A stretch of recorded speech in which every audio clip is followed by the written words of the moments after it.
Hello friends, આજે આપણે બનાવીશું બાર મળતું તેવું શેરડીનું જ્યુસ. એ પણ વગર શેરડી આપણે રસ બનાવીશું. હા, ઘરે બનાવીશું વગર શેરડીએ. શેરડીના રસ જેવો જ સ્વાદમાં ઘરે બનાવીશું વગર શેરડીએ. તો આપણે બનાવીએ. હા, તો તે માટે મેં એક આખું લીંબુ લીધું છે. પછી મારી પાસે તો સુકાયેલો ફુદીનો હતો, તમે તાજો પણ ફુદીનો લઈ શકો છો. હા, આ છે ધાણા જીરું પાવડર. હા, ફ્રેન્ડ્સ, મારા મમ્મી તો આઈસ્ક્રીમના ડબ્બાની અંદર ગોળ ભરે છે. તમારા મમ્મી પણ ભરતા હશે. અને આમાં છે આપણે પાણી લીધું છે. હા, એમ જ બનાવીશું. બેકડીમાં પાણી લીધું છે.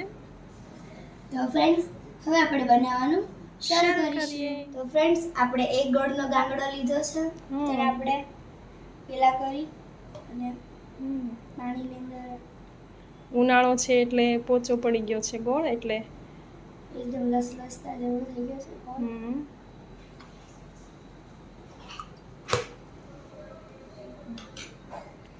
હા, બસ એ રીતે દબાવી દે ને તો પણ થઈ જાય.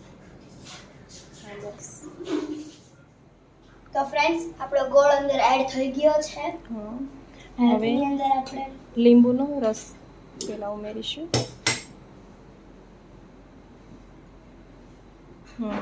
બરાબર લીંબુ ઘોળી લેવાનું તો રસ વધારે નીકળે, સારો રસ નીકળે.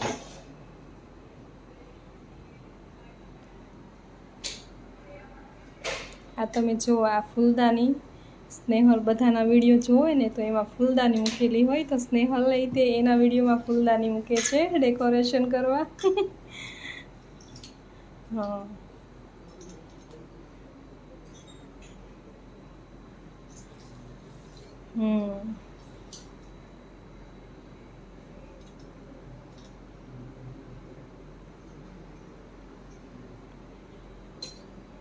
એને આવડે એ જોવો બધા.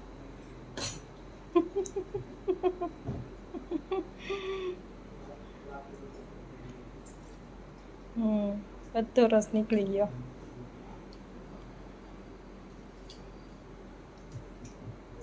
બસ બસ, હવે નહીં નીકળે રસ.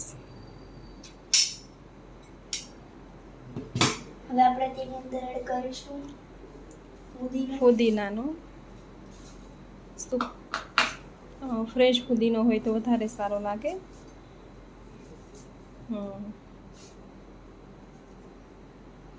આપણે ફુદીનો એડ થઈ ગયો. આપણે હવે તેની અંદર ધાણા જીરું પાવડર. હા, નાખી દે હજી ના થોડું. હા, બસ. હવે આપણે બ્લેન્ડરથી એને ક્રશ કરવાનું છે. આપણા બધા વસ્તુ નખાઈ ગઈ છે અંદર. જે જે મેઇન વસ્તુ હતી તે બધી અંદર એડ કરી દીધી છે આપણે. હા, હવે આપણે બ્લેન્ડરથી આપણો શેરડીનો રસ બનીને એકદમ રેડી છે. હવે તેને આપણે ગળણીથી ગાળી લઈશું ગ્લાસમાં.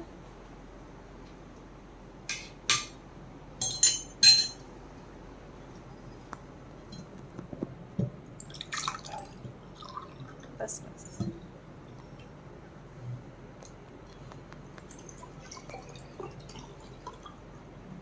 બસ.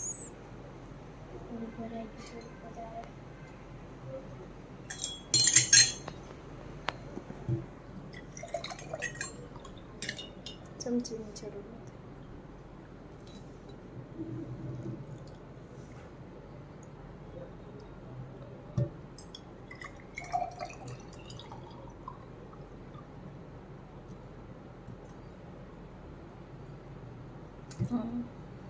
આમાં હજી થોડુંક નાખી. તો ફ્રેન્ડ્સ, આપણે સ્ટ્રો તેની અંદર મૂકીશું. આ એકદમ સ્ટીલ છે. હા, સ્ટીલની છે.